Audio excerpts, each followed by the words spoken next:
If you're gonna shoot, shoot. Don't talk.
What is up, everybody? Welcome to the latest episode of the Spaghetti Western Jamboree. This is a stream that I was doing a while ago, a few months ago, and I love doing it. Finding the time to do it has been a little more problematic. So what we're going to be doing from now on is, if you're here expecting the horror movie club, sorry, I'm not saying that the Spaghetti Western Jamboree is replacing it. What we're going to do is we're going to swap. 1 week it's going to be horror movie club, and next week Spaghetti Western Jamboree. So that way, got both bases covered. It's a genre that I am very, very fond of. It's also a genre I can talk about in my sleep. And that is very, very important, because sometimes when I come on these streams, I'm not entirely there, if you know what I'm saying.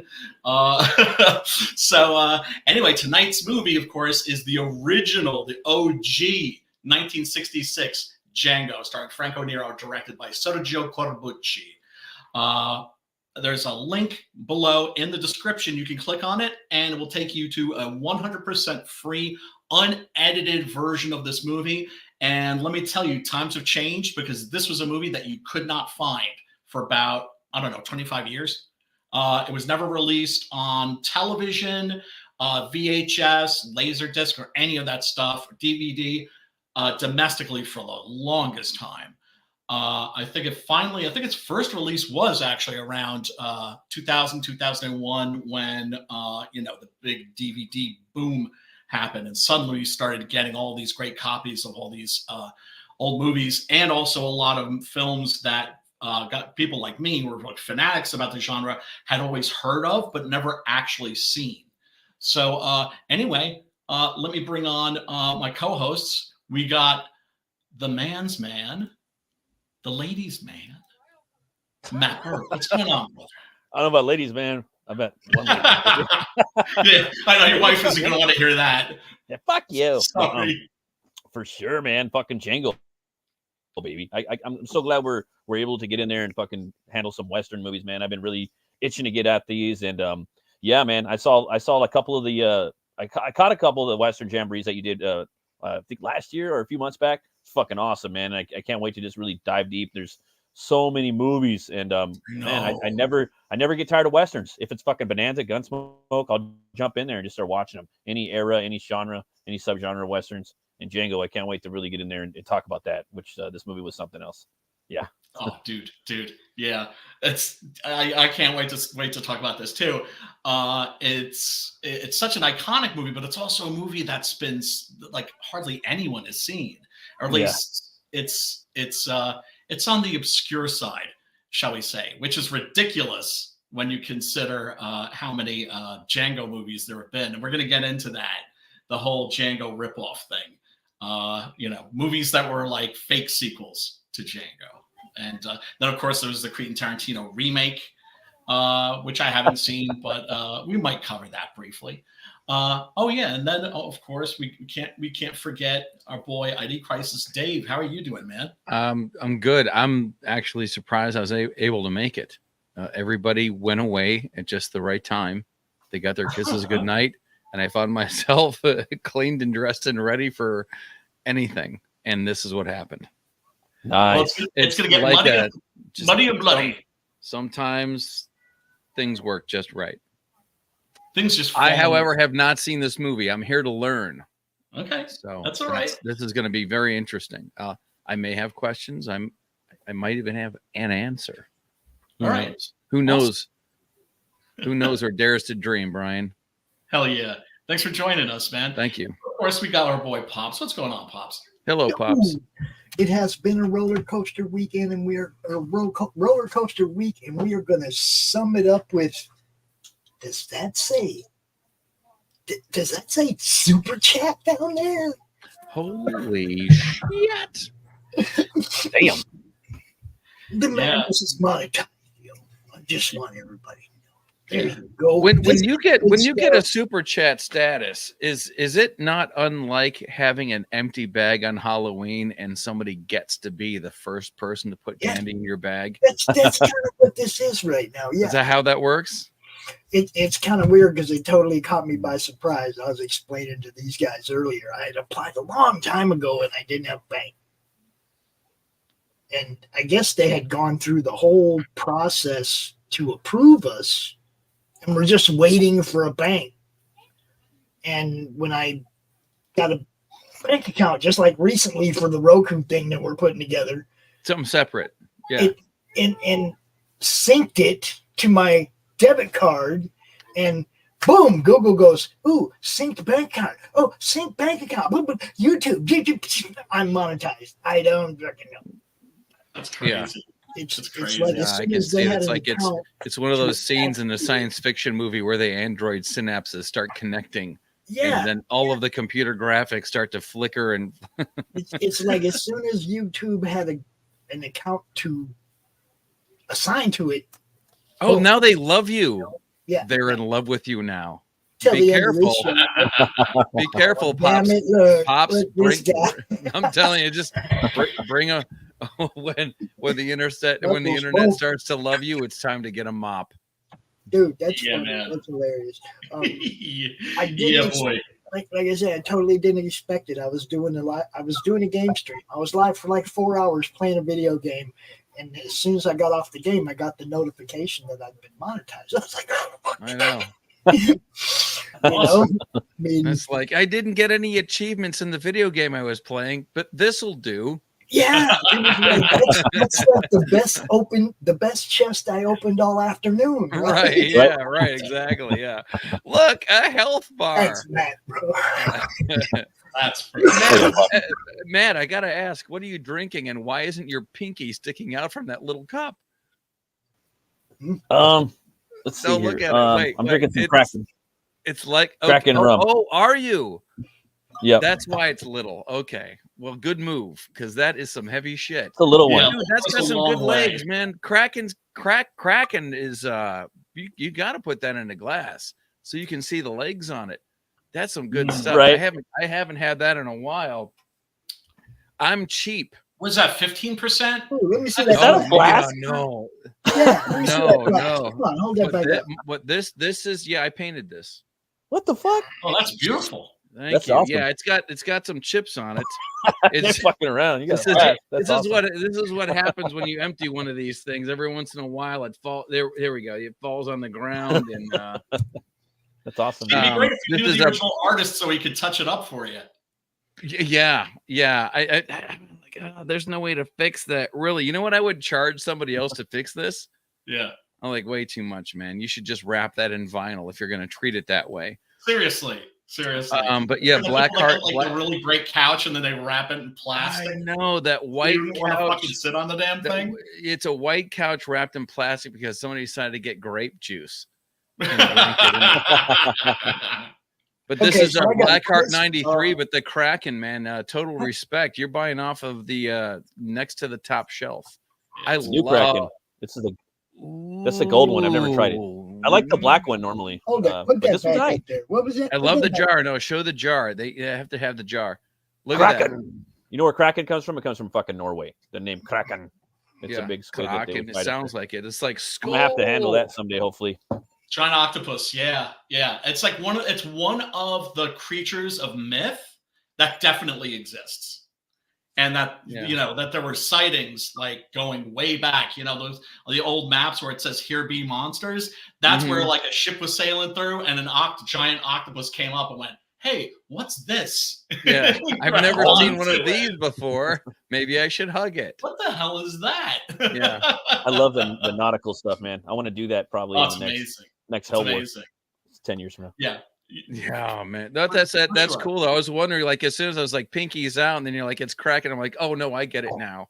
Speaking of octopuses, speaking of octopi and cephalopods, there is a fellow named Jason Orpheus who is doing a comic called Octopus Cowboy. Nice. I wanted to have him on, but Jason is a Filipino brother. And so he is in a completely different time zone. There's no way that he could come on tonight, but I told him, hey, I will pimp your book and let people see it because, well, what can I say? I really think it's worth seeing, and it is well worth your time, and it is well worth backing, quite frankly.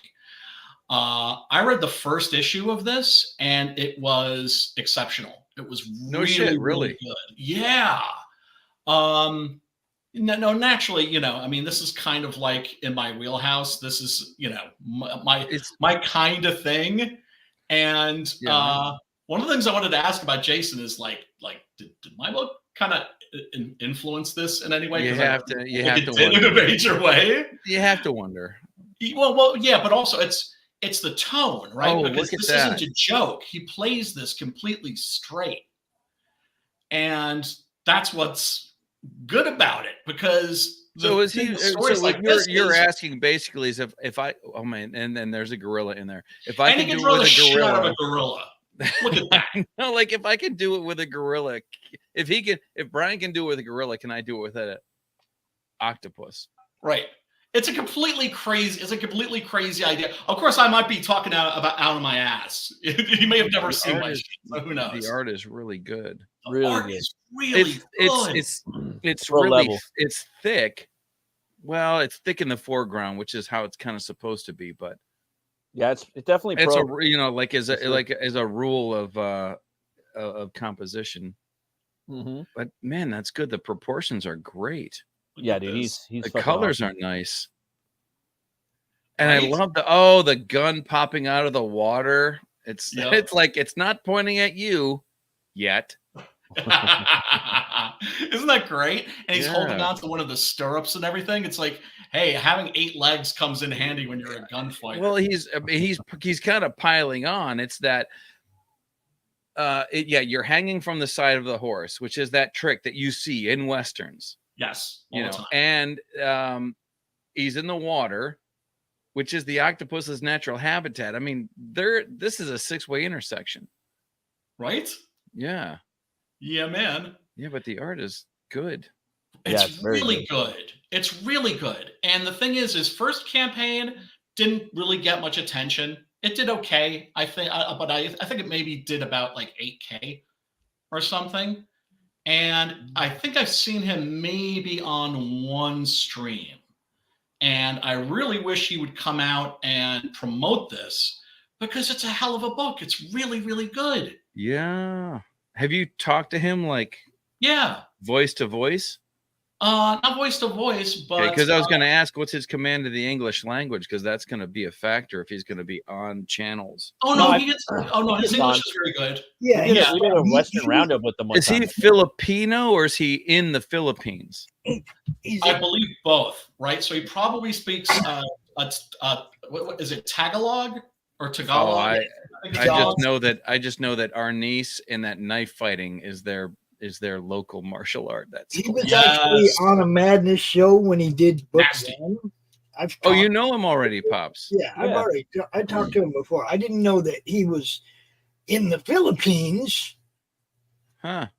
I don't know if that was if he was then or what, but I mean, didn't even sound like he was in the Philippines. No, when we did CromCon Menace, like you could book. Look at that! No, you could book late at night, so it really didn't matter what time zone you were in. You could find a spot in CromCon.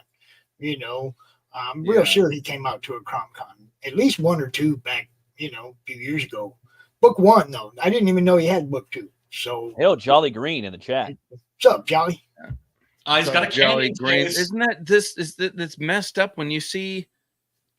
I mean, this book really should be getting more attention, and the pages that he's putting up. It's one of the. I know I'm new at this, but when I see a campaign like this, I'm like, man, he's got it looks like needs to be upped. It's like a nice DC style, dude. Like he's got that kind of reminds me like Shane Davis a little bit, like that really. It's solid a thick. Fucking, it's like it's a thick Shane Davis. Style, Exactly. I definitely want to see if I can hire him for one of the stories that's going to be in the Two-Fisted Comics. That'd be cool, man. You're like, hey, can you do everything that you're doing now, but make it a gorilla? Oh no, I got an artist for Six Gun. I got Preston. Oh, okay. Yeah. All right. But if he can do this, and actually, I have actually, you know what? I think I'll have him do the story of the Dandy, which is one of the stories from the extended Six Gun Gorilla universe. Story of the Dandy. That sounds the Dandy. Yes, who is one of the characters that because after this Six Gun Gorilla arc is finished with the last two issues, I'm going to take a break from the character. But one of the things I do want to do is I want to do kind of like a Magnificent Seven of the Weird West and introduce all of my characters from that universe. And one of them is the Dandy, a guy who looks like a fop, as they would call them back in the day. Yeah. And he's a dandy. He's dressed kind of like, very flamboyantly, kind of like Oscar Wilde, but he's also a stone killer.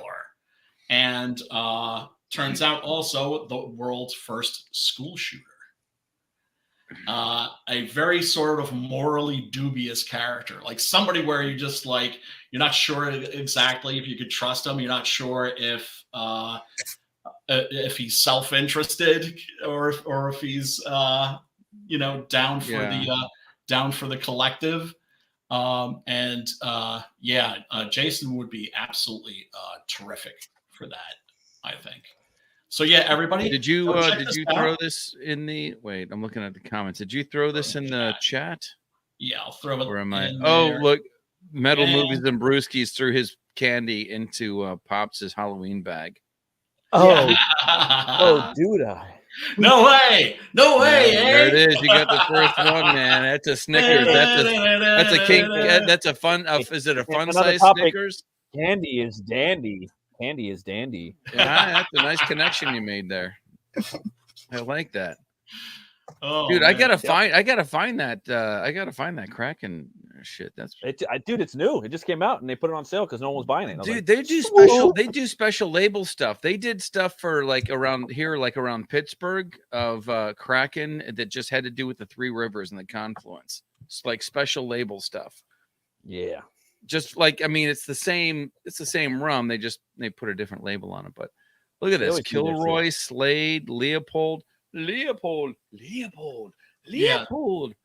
Yeah, there's these animals are basically forced to fight for the entertainment of scumbags, and they escape.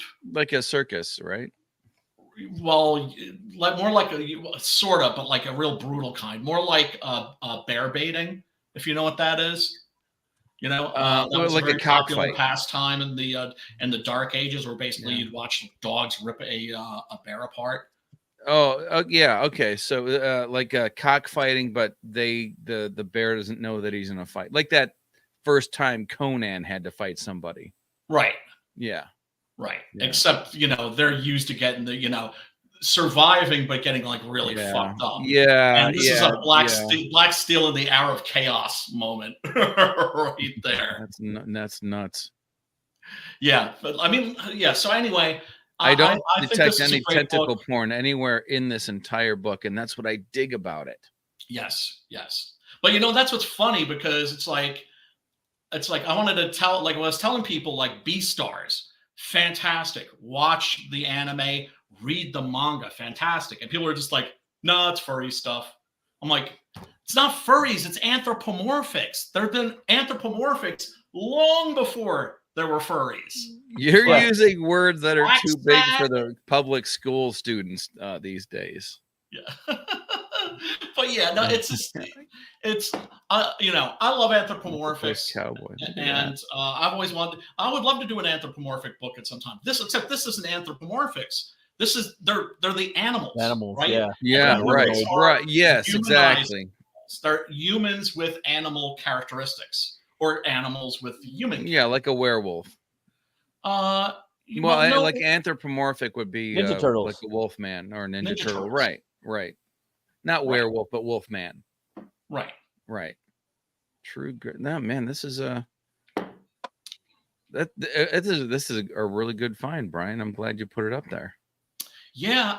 What can I say? It's just like I see something by somebody that's really talented, and his campaign right now, I think, is at 5K. 5,358. That ain't right. Right. He's only got 100 backers on this. Yeah. Are you kidding me? Yeah, it's pretty crazy. That's insane. Yep. And we will mention that again and watch the trailer before we peace out. But now we got to get into it. We got to get into. I'm here to learn. Teach me something, Bri. All right. So and let me know if I'm too loud. I adjusted things on my microphone, and I've got it pointed right at my mouth. So if it's like, if there's too much. All right, cool. So 1965 was the year of the release of the game-changing Italian Western, which of course was Fistful of Dollars, right? Yeah. With Clint Eastwood and Gianna Maria Volonté. And the Italians have been doing Westerns for a long time. Well, not a really long time, but they've been doing them for at least about 10 years. And if you look at the early Italian Westerns, they're really kind of bland, because they're just like American Westerns. And in fact, they were made with the intention of convincing you that you were watching an American movie, which is why they would often hire American actors to appear in them. Famously, Clint Eastwood, I think, was 7th or 8th on the list of people that they wanted. And he was way down the list. Yeah, he was way down the list. I don't even know if he was on the list. That's so weird to hear. Lee Marvin, Charles Bronson, like a bunch of motherfuckers. That's so weird to hear that. I don't think he was on the list. They just got to a point where, okay, who we gonna get now? How about that guy? Yes. Like Harrison Ford, he's like on the set, Carpenter. And now you can't imagine anybody else in that role. Yeah, he is the cowboy, So that movie was a game changer in so many ways, because it wasn't like an American Western. It was the first real spaghetti Western. That is to say, the spaghetti West is not your dad's Old West. Right. It's dirtier, it's meaner, it's nastier. There we go. It's otherworldly. There's something always uncanny and sort of macabre about it. Lots of imagery and symbols of death everywhere. Gothic too, you know. Gothic. You know. Yeah. That's why like when we like thought about doing this show, you know what I mean? I was like, oh, we gotta do Django if possible, you know. Just the whole intro with him dragging the fucking coffin through the mud. You know what I mean? Dude. What is that? You know what I mean? What's he doing with that? You know, like that's fucking metal too. So I hope we could do that, you know, and then we ended up getting to do it for the, you know, for this new launch. So yeah, man. Yeah, it's I think I covered this on the very first you did Spaghetti Western, which is great because I saved all of the screen captures and stuff. Oh fuck yeah. Yeah. So it saved me a lot of work. So yeah, here are some of the posters. As I'm dropping some knowledge. Of course, stuff I learned from reading books like Any Gun Can Play is a really good guide to non-Leone westerns. I highly recommend that. 10,000 Ways to Die by Alex Cox, the guy who directed Repo Man. That's another really excellent book if you want to learn about Italian westerns. So this was made in 1956, and Damn. Sergio Corbucci was evidently the guy who had the original idea to shoot westerns in Spain, because they were shooting a peplum there. Peplums were the trend right before the spaghetti western, right? Because the Italian movie industry is always fixated on like one genre, right? Before this, it was gothic horror, and then it was like peplums, and that peplums being sword and sandal movies, gladiator movies. You like gladiator movies, Billy? And so Fistful of Dollars came out, caused this huge explosion. Corbucci was, as I said, I believe he was standing on a hill with Leone. I think they were like second unit directors or something, and he looked at the landscape of Almeria, which is where most of these movies were shot, and he just went, you know what? We could shoot a western here. Right.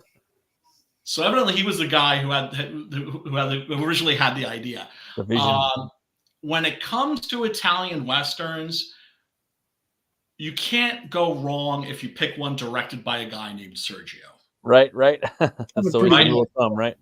We got Sergio Leone, right? Who, anybody that's interested in spaghettis, I always say, watch those movies first because they're the best, right? And then there's Sergio Corbucci, who's like a close second, who, like I did that list, my list of like top 10 non-Leone westerns. Yeah. And then afterwards I realized like half of them are by Sergio Corbucci. Hey man, Corbucci fucking brings it, bro. He brought in this movie like fucking gothic imagery, you know? Like, I mean, I'm gonna say I wanted to late, but like the end shot, dude, is the most fucking one of the most badass fucking shots I've ever seen in a western. Oh my god. Gothic. Just the very end where he's walking away with the gun in the foreground on the crucifix, and then you just see him there. I'm like, the only thing missing is him for him with his hat in the. Yep. And this was made in '66. Yeah. And immediately, the aesthetic is very different from the other westerns that you've seen. Because this is a place, this is a corner of the Spaghetti West that is dirtier, meaner, nastier. People were shocked when Fistful of Dollars came out. Yeah, they really were. It was considered shockingly violent. It was considered like I wouldn't say a splatter movie, but it was controversial. And the main reason it was controversial was because, I just have to like demonstrate here. Normally when people get shot in a western, any spaghetti western, it's like you see the hero shooting, and then you see the actors go, all over, right? But what Leone did was, that was like considered like a real sin, was he included the pistol in the same shot as the actors falling down, right? That was considered like, whoa. So if that really shocked people, this had to be like a straight up splatter movie. Yeah, like a horror movie.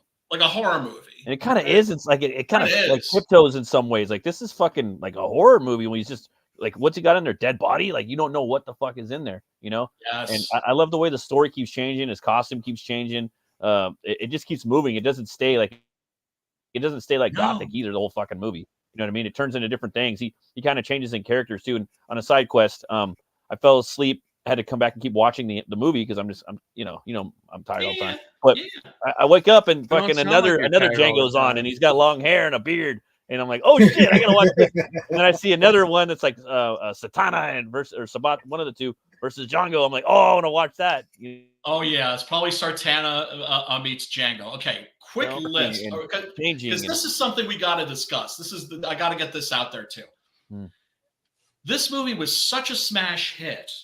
It was so big and so influential that the Italians, always quick to jump on the trend, ended up using the title. They ended up making unofficial sequels to this. Yeah, dude. That's but also would then take the title of another movie that was completely unrelated and just put the name Django in it.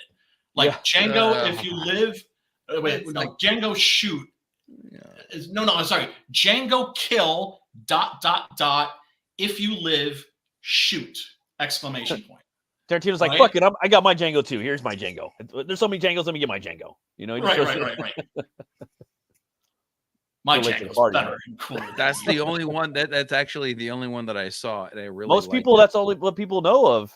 Myself included. I didn't even know. It was, I remember when it came out. There was Italian ones. You know what I mean? But I didn't know until like Brian fucking. Right. Well, you're right. And then there's me. Like, there's no way I'm gonna make this show tonight. So why bother?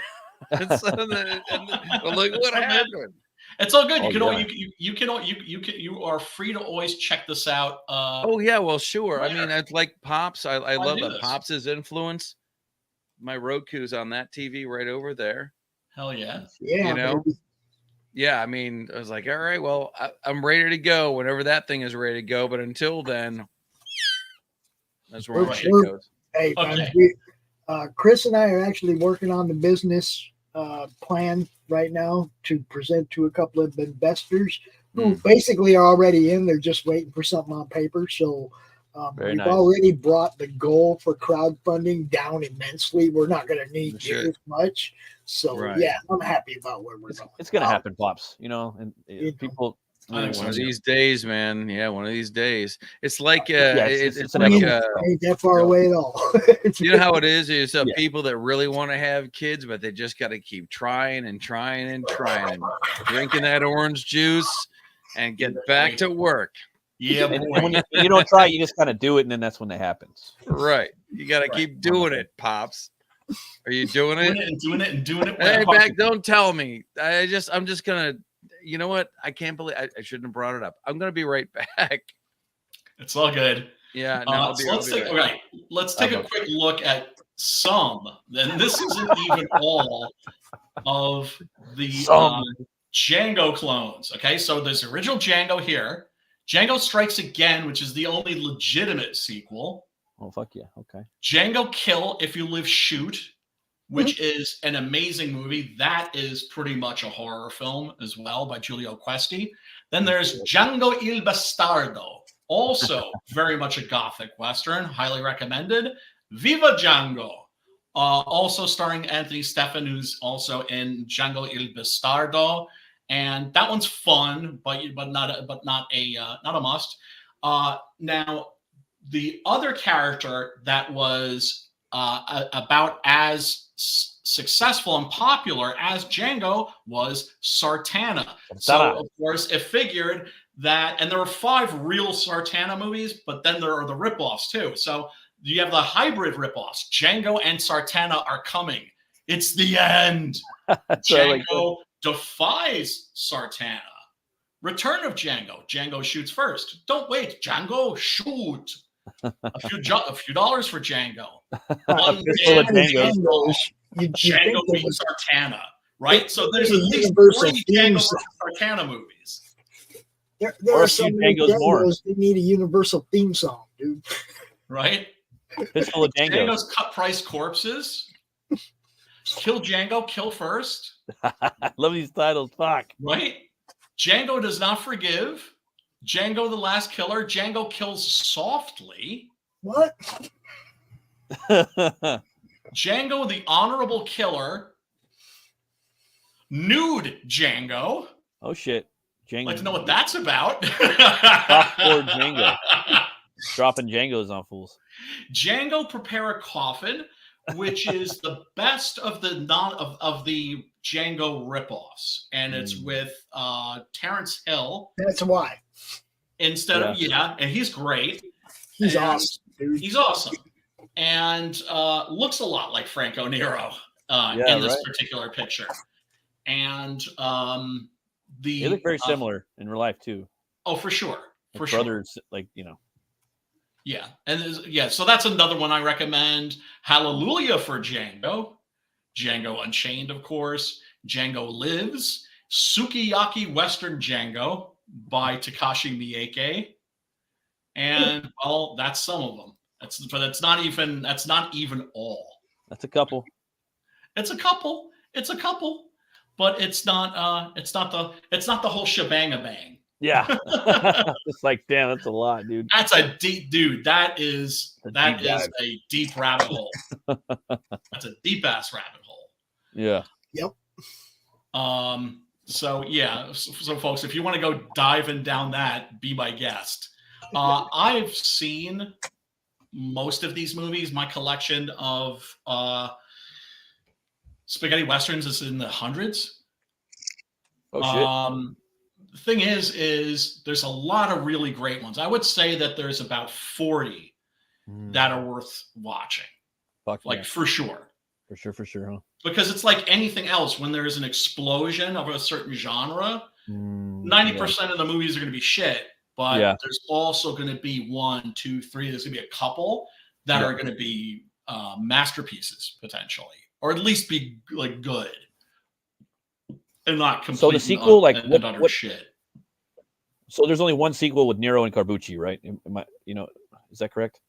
Well, Corbucci had passed away at the time, so it was Ted Post who stepped in. And that's that's the one with him with the long hair and the beard. That was the one that I stumbled upon that played auto played yesterday, probably. Maybe because it was like Django, and it was Franco Nero, and he was riding up. That's it. Here, I'll show you the trailer. Yeah, he had long hair and a beard, shit, and you have it on the show too on the intro. So I was just like, oh, that's Koepp. I like this character, man. He's fucking dope. Okay, Koepp. Okay, but they're playing I think they're playing the same score though, dude, from this movie, or one of the themes from this movie that was playing. And it was Franco Nero, but he had long hair and a beard. It sounded exactly like one of the songs from the soundtrack of Django. All right, I'm gonna just have to. I thought for sure I had that shit downloaded, but let's take a quick look at the opening scene from a Django, because it is a famous and iconic one. All eyes on Django. There's no reason to take offense, YouTube. You don't have to do nothing. It's all good. Well, don't worry. This doesn't have Clint Eastwood, but we don't have to worry about it.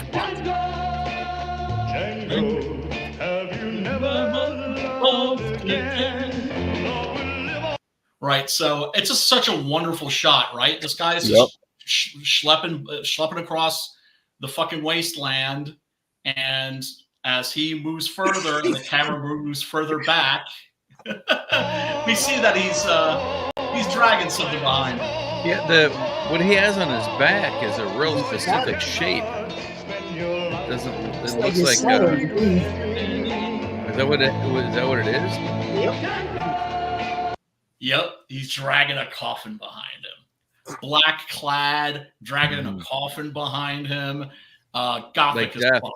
Yeah, exactly. Oh, okay, I see it. I've never seen his paddle just open like that. I'm like, it looks like it. Now, Franco Nero tells a pretty funny story about the making of this scene. Sergio Corbucci evidently was a practical joker, and the cool kind. You know what I mean? Not the asshole kind that does something nasty and then it's like, what? You can't take a joke. He was like the fun kind that just A practical joker that actually possesses a sense of humor. In other words, that genuinely likes people and like, and so he just busts their balls. Everyone's going to have fun with this, including you. Yes. Yeah. And so he told Nero, he's just just keep it walking and just go over the crest of the hill and just keep going. We shoot, and et cetera, right? And so he went all the way over this this crest right here. The sun. He's just walking. You see him go around this corner here? Let me guess, you got an extra 100 yards out of him. Kinda, because when Nero came back, everybody was gone. Oh, like what the? Corbucci was like, "Right, everybody, pack up and let's go," and he just left his ass there. And then they sent they sent a car to pick him up after like. That's so funny. That's awesome. I remember Howie Mandel getting an entire 2 sections of the audience to switch places after somebody went to the bathroom. That's great. Oh man. So this was he like comes back is like, where's the craft table? Right. So he was at this time really not a household name or a big star. He was somebody who eventually became known even here in the United States because he did something that unfortunately a lot of Italian actors didn't do. He learned English. And the dubbing in this movie is atrocious. The American dub is pretty bad. I can't say that it's very good. So he heard it and he was like, "Oh no! Like I have to learn the English." And then he also had the clever idea of the westerns that he made with Corbucci after this. He was like, "It's the American West. It's a place of accents, right? Because it's just like immigrants from all over the world." Exactly. Yeah. So why can't I be like a Polish dude, right? Yeah. Or why can't I be a Swedish character? Or an Italian? It doesn't really matter at that point, Yeah. So that way he could use his own voice, and you would hear this accent, and you were totally cool with it. Yeah. The other thing that was crazy about Franco, and he's still with us. And there's been talk about a Django 3 that has fuck yeah. That would be sick. Really? Yeah. But I don't believe it's gonna happen. Hey, you never know, man. You never know. There's things that have wanted to happen and they happened, like it's like Tarantino, make that shit happen.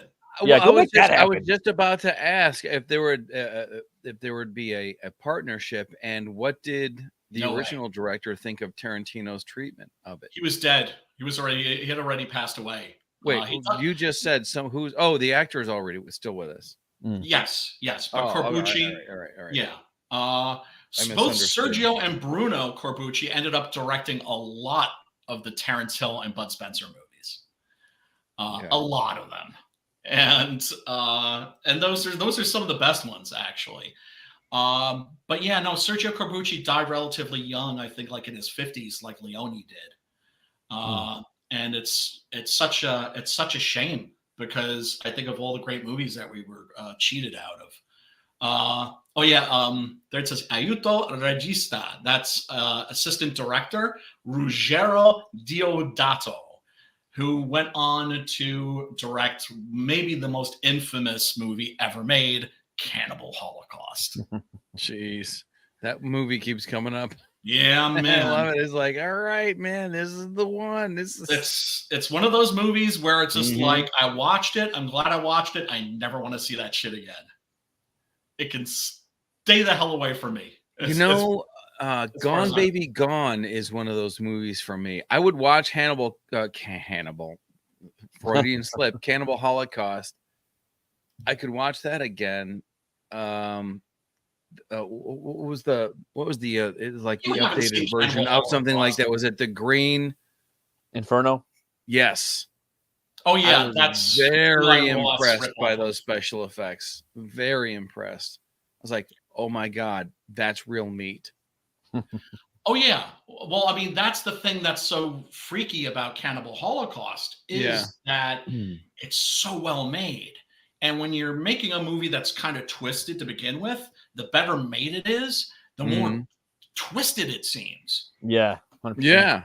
Where you're just like, yes. I mean, you're absolutely right. I mean, even though I like fast forwarded through all the parts of the Human Centipede, where it's like, I know this part of the story, I know this part of the story, I know this part of the story. But even those bits, you know, where like all the jokes are made of, like when somebody says that you're like your fate is going to be that you're the middle part of the humans, whatever. Right. All of the bad parts were still like well lit. You know what I mean? And they were still well written and they were still well acted. Yes. And I remember coming away from the end of that thing going, somebody had to write this, somebody had to think it up, someone had to sell it. They had to get all these people on board. Yes. This absolutely totally disgusting thing had to happen and then make money and then create sequels. Where are we in this society? And how many years ago was that? One of the things that I always was, I found curious about that cycle that in Italian horror, the boom of cannibal movies that was started by Cannibal Holocaust and then followed by Jungle Holocaust and then followed by there's at least 5 others: Cannibal Ferox, Man from Deep River. I always thought, well, you know, I saw those movies and I thought, what the fuck is wrong with the Italians, right? And then I found out the cannibal movies were not made for the Italian audience. They were made for the Japanese they were made audience. For us. So then I was like, what the fuck is wrong with the Japanese? Right? Like, they're buying up all the movies.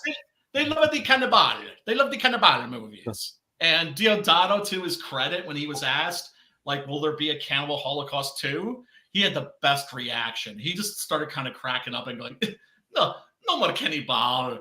No more cannibal. It's enough. It's enough. And I was like, yeah, thank you. Yeah. One guy pushes the envelope, and then there's a guy behind him pushing that guy over the edge of the envelope. Yes. But it is it is an impressive movie. What matters is you're about to die. Yeah, this is a great scene. Yeah, where Django comes across these goons that are the arch villain, the arch villain's goons, the major the Klan. Yeah, basically the Ku Klux Klan, except they're wearing red scarves instead of like white hoods. Yeah. Although they bust out the red hoods at a certain point, and they're about to like lash this woman. They're beating her with a whip, fucking her up with that wig too. I was like, damn. Yeah. They're gonna tie her to this cross and set her on fire. And as one does. Yeah, as one does to lovely women, and so. He rescues her, and you discover, like right off the bat, he has a real hard-on against men that are brutal towards women. Mm-hmm. He does not fucking tolerate that shit, and that has something to do with the plot. We are going to get into spoilers for sure because we got to talk about that ending, right? Yeah. So. He's in town and he has come to avenge the death of his wife, who was murdered by the major after while he was off fighting in the Civil War for the Union.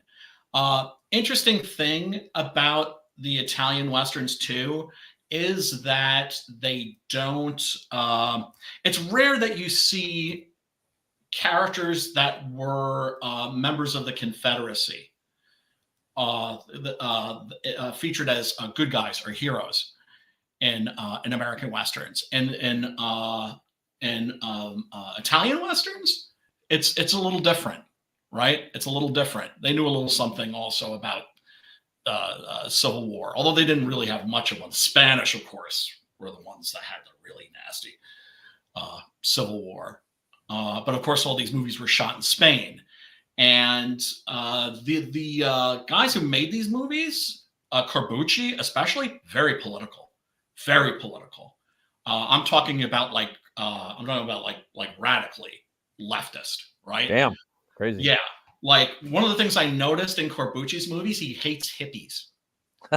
There's a lot of hippies in his movies, and they're always scumbags. And I thought, oh, it must be because he's right wing. It's like, no, it's because he was like left wing, hippies. and he saw hippies as a bunch of fucking dope smoking fucking good for nothings that were just sitting with their thumbs up their asses instead of actually getting shit done.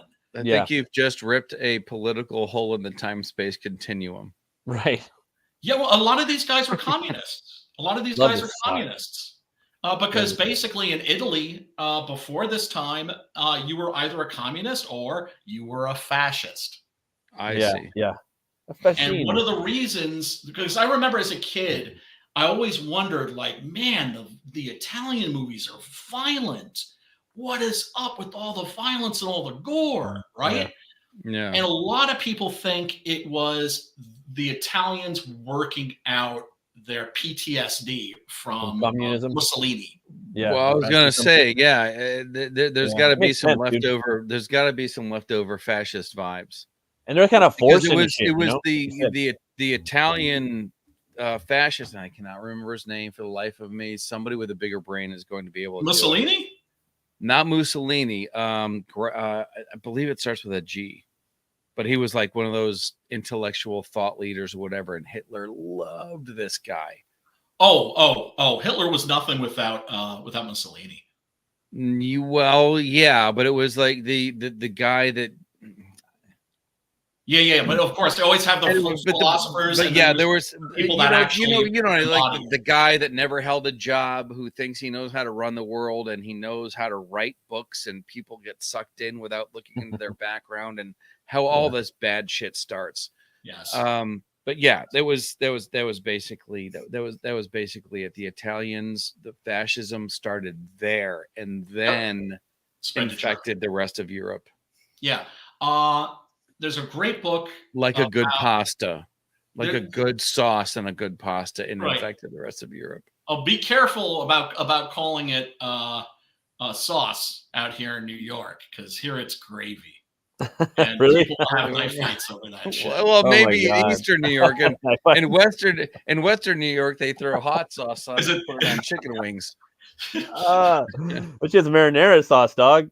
Over here. Yeah, right. The M word. From what sorry. When Henry Fonda was offered like more like roles in Italian westerns, this is obviously post Fistful of Dollars, he ran into his friend Eli Wallach, and he said, "Hey man, I know you've like done some Italian westerns. And they're offering me this movie and the script is good. What do you think?" And Eli Wallach told him, "Dude, you've got to go. It's the most fun you will ever have making a movie. Everybody is equal. Everybody is having fun." Oh my God. And then instead of having catering, they don't have catering. Everybody gets together and cooks. And he said, "There's grandmas everywhere." Yeah, but that's where the conflict emerges. That's when fucking the knives come out. Did you just say that you think you think your grandma's sauce is better than my grandma's sauce? Oh my God, I can't believe you're saying tomatoes we use. The only time I ever saw anybody raise their voice. There was a Django Unchained directed by one Quentin Tarantino. Has anybody seen Once Upon a Time in Hollywood? Yes. Nope. Of course. You haven't. Okay. I have. I'm sure Pop does. Now, but you remember that part, because there's a lot of cowboy action stuff in there. Yes. I think the movie is absolutely genius. But when Leonardo DiCaprio's character discovers that he has value acting in Italian spaghetti westerns. And you like that movie, Brian? And puts on 15 pounds. You have to see it, Brian. You have to see that. If you're going to do this movie about Hollywood, if you're going to do this show, you have to see this movie. Is one of the most awesome. Is one of the most awesome. What do you call it? A fictitious history. It's a fantasy, fictitious history of Hollywood. Yeah, fictitious history. If one small thing had changed, Sharon Tate would still be alive. Oh, that's the concept. It's like the butterfly effect. Yeah, kind of. Because I know there's I know that they go to the Spawn Ranch. It's exactly. Exactly, and it's dripping with that Tarantino style. Brian, he treats it so well. I was waiting for that movie to come out, and the only reason was, but anyway, Brad Pitt's the best character in there. Oh yeah, well, without a doubt, I love it. He's the best. I love that. Watch it for Brad Pitt, dude. He's the best one in there. When you think about it, like that whole like evil too, bro. I'm not gonna give too much away because I want Brian to enjoy, but that cigarette that he smokes with his friend, you know, you're a good friend. I try, whatever. That cigarette that he smokes near the end of the movie, is like using Spawn Ranch weapons against them. Well, it's like that's his last movie, right? He's got one more movie he's gonna make, right? So he's made all these movies. So whatever. It's like the people are always like retiring. Yeah. You're right. And Kiss is never gonna come out of retirement. Exactly. I love that muddy fucking coffin right there, just chilling. I feel like the scene's been done a lot too in the spaghetti western. It's like a trope where you have the lone gunslinger with the the hat adorned over his eyes, and he's just sitting there eating some soup. It's the original. I like that. This is the OG one. It feels like Quint did it. And then my name is what's the other one that we were watching before? Ah man, the one my name is My name is Nobody. He kind of looks like the Trinity is still my name. Trinity, yeah. Nobody? Trinity does that. Yep. Well, the Trinity movies were, of course, satires of these movies. And a lot of people hate them. A lot of spaghetti western fans hate them because they're like, they killed the spaghetti western. I'm like, no. Trinity was dope. Genre was already really had been tapped out already. Yeah. Right? Yeah. If anything, it kept it going a little bit longer. Terrence Hill Trinity's fun. In the Trinity. Oh, so I'm a fun. It was just a fun movie, man. Stan. But it was weird because it was but it had comedic moments and it was satire, but then it felt like serious in some weird way. You know what I mean? Yes. To me, that's why I liked it a lot. Right? Like, it's fucking awesome. I'll tell you a little quick story. Brian, this show, you doing this show reignited my whole love for this genre. Oh, no shit. That's cool. No shit. Because you remember you had me going back and watching all them old movies again, fucking giggling my ass off, trying to find the ones I couldn't find. Dude, yeah. Hell yeah. Look, I mean, that's one of the things I love about doing streams like this is turning people on to movies that they've probably been sleeping on and shouldn't be sleeping on. Because they are very much well worth your time. Now, Tarantino, of course, took a lot from this movie, especially, of course, the ear slicing scene, right? Yeah, right. A lot. No, really, that came from here. Yeah. Yes, that came from here. Now I have to watch. Yeah, and it just drives me crazy because he never gives credit or anything like that. But it's neither here nor there. It kind of you know how I feel about Tarantino. Brian's got some hate. He's got some hate for Tarantino, but he's got his receipts though. That's why I'm just like he's not a no talent. He's not a no talent. I'll say this. Yeah, he's not a no talent. There's a point where, like, if I was going to list all of the inspirations that I've ever got from anything. I mean, you just made the ending credits twice as long. And the fans are going to know where it came from. Yeah. Like, Only this is people where like he only got it. deviants like me, not regular people, Normie fare. not normies. Which is why people Normies are going to think that everything that it's all original. These are the kind of people that think that the Dawn of the Dead remake is just the one and only Dawn of the Dead. Dawn of the Dead. Well, dude, I really do cool like show, you know? that version of it. And no, I'm only 25 minutes away from that mall. But the point, that's why people like you exist. This channel is one of those, hey, let me educate you on where all of your favorite directors were inspired from, and you didn't even know it. So unless Quentin Tarantino sits there for 2 hours and goes, I got this from this guy, I got this from this guy, I got this from this guy, and I got this from this guy, you don't have a channel. But kind of, you know what I mean? Like, he makes whole cloth kind of, like, I think of his movies as collage art, right? Now, you can't say that collage isn't a form of art. It is a form of art. Yeah. But he's chopping up other people's movies and sewing them together.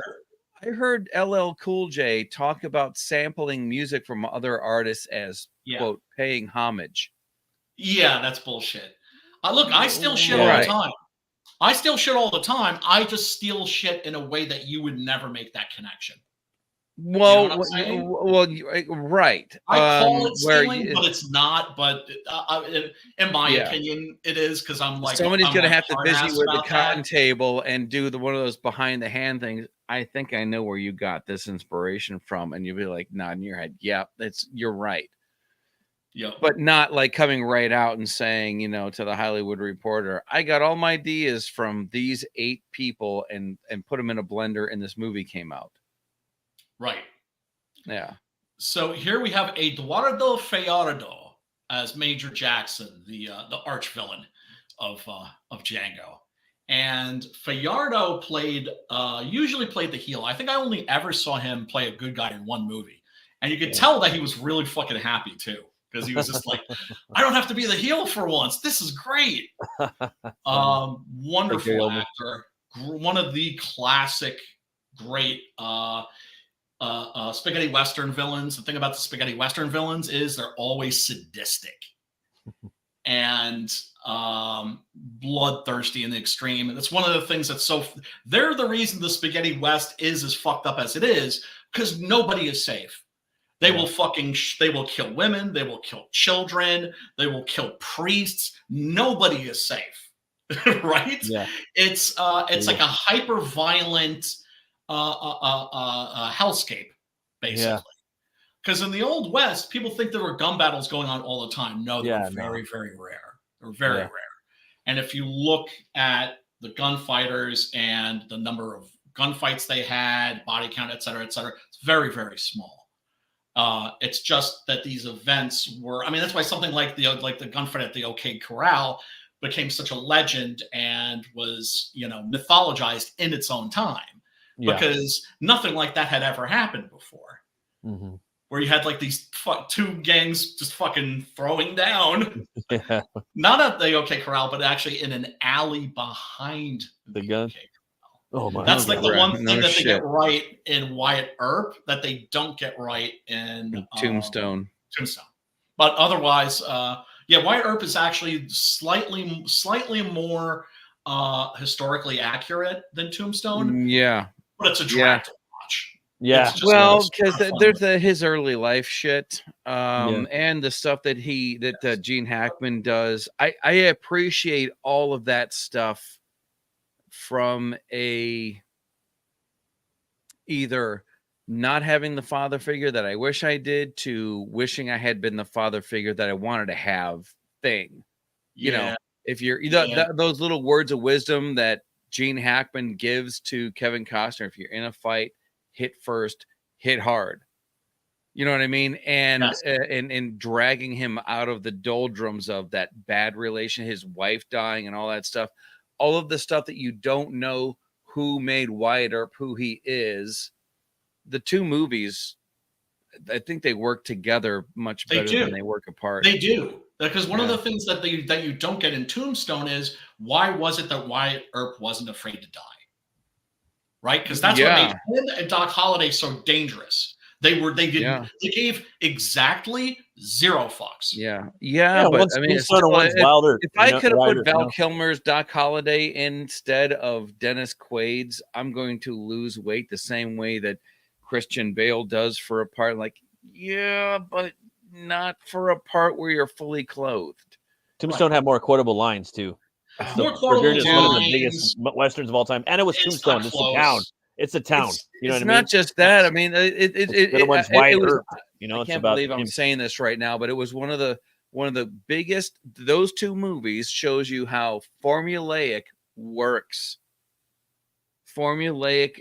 It is that the long drawn out movie that's got a lot of content and that's great, but it still bores you to death. Not to death. It's just you really need to like that is for Western people. A historian is going to watch Wyatt Earp. A moviegoer is going to watch Tombstone. Exactly. It's just fucking all potato. I remember where I was when I watched Tombstone. I don't remember where I was when I watched Wyatt Earp. Right. Tombstone was in the theater. I was young as fuck when I seen that. You know, and again, like they're in Ohio, like a week ago. You know, and he was like, "What's you know." And he was talking about what you guys are talking about right now. And he's like, you know, I respect Kevin Costner, but fuck those guys over there that did Wyatt Earp, And he's like, but I'll tell you one thing. What movie had the most quotable lines? You know what I mean? He's it's like, not even close. It's better in every way. It's like, Tombstone's a classic. Quotable lines. There isn't even top 5 westerns of all time. There isn't even a gift. There isn't even a gift dedicated to Wyatt Earp. But you know what's fucked up is that Django, like this movie just like went up like right next to Tombstone for me. You know what I mean? So I can't wait to watch some more of these fucking movies, man. Like, this shit, one of the dude, this movie's fucking sick, bro, because it's gothic as fuck. You know, Tombstone's about the town. I should stop. I should get off of this stream right now and start watching this movie. For me, Tombstone wasn't even about. It was about everybody. It's like Deadwood. You know, it's like the town. It's the lore. It's all about the lore. It's like fucking. You know what I mean? It's all in one movie though. It's not like Lord of the Rings or something. I have to watch that again too, because I watched Deadwood after I had been really into The Wire and after I had been really into Justified. Yeah, well, The Wire was brilliant. The Wire was like modern day Charles Dickens. Yeah, but exactly. So this is the scene where we get to see what exactly is in that comic. Yeah, right. I love these silhouettes, man. So beautiful. I was expecting this to be the end of the movie, dude. Minimal color, just yeah. I was like, this is some Christgau shit, dude. This is Christgau shit. This is the way you write your shit, man. Like you think something good is gonna be at the end, and just get some right in the fucking. This is so visually subtle and exciting at the same time. The way that they're framing all this. Wait till you see the end, brother. Well, Corbucci was a great filmmaker. And he went on to do a bunch. Like I said, like I did my spaghetti western top 10, not by Sergio Leone. Half of those are movies by this guy. So yeah, Django has basically baited the Major Jackson into going to get his boys. That's the Corbucci plan. So now Major Jackson is back and he is rolling deep. Deep. I'm rolling deep. Whoop. Oh, he just wears the sack. He's like, yeah. The other one, you can wear the red hood. And he's like, I'm a bad guy and I don't care who knows it. Yeah, absolutely. Because that's the thing. This is a lawless town. It's basically divided between 2 gangs. One of them is basically the Ku Klux Klan, and the other one are a group of Mexican bandits. Yeah. Now this is the shot right here. This panning shot where you just see how like in a dire situation he is and how deep Major Jackson is rolling. Look at those fucking mud, man. The deep puddles, you know. Every day they would come in with like dump trucks full of mud. Oh, I love it. I love just how deep the like straights are, like, you know, of water going through the mud through this movie. There's certain shots too that I just want to like freeze frame and draw. Right? No, you have to think like it's for as on purpose as a director can be, he's going to be like, no, we need more dry mud here. Yes. And we need more wet mud here because the light's going to reflect off of it and guide the viewer. He's painting, yeah. Yep.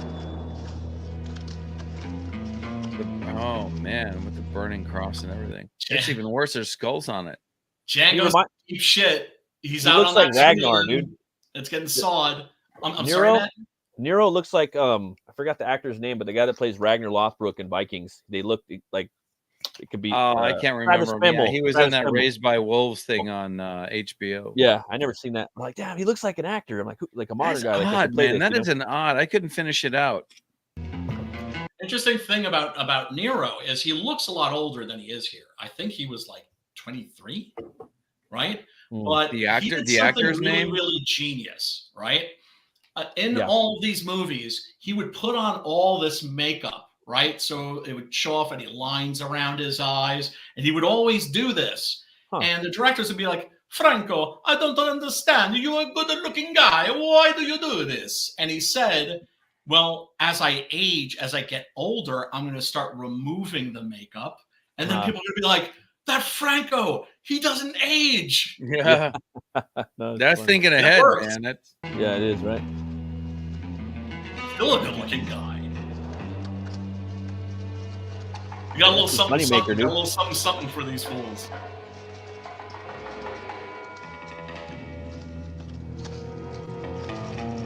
Major Jackson, of course, feeling very, very self-confident. Understandably. If I won the lottery, I'd build a ghost town and film westerns. Fuck the world. Oh, dude. Fucking, that's Willie Nelson. Willie Nelson has a western town. Did you know that? If I ruled the world, I would just fuck everybody and film western. Like, you know what? I'll tell you what. You're the reason why we're gonna have an EMP. Like, screw this. Let's just get back to Civil War times. Exactly. You're ready for it. I'm ready for it. Town has a western town, which he leases out for westerns that are shot there. Yeah. And there was Gordon Michan, who was an actor in the Peplum movies, right? He was like a bodybuilder, but back when bodybuilders weren't taking steroids, or like half the size of the guys. Right? They were eating steak. Right. And so he was in a bunch of peplums, also some spaghettis, and he built a western town in, I think, Rome, or just outside of it, and would rent it out for westerns. Although, like I said, most of these were shot in Spain, in Almeria. Now, what's he got? What's he got in the box? A little something for Major Jackson and his friends. What the fuck, right?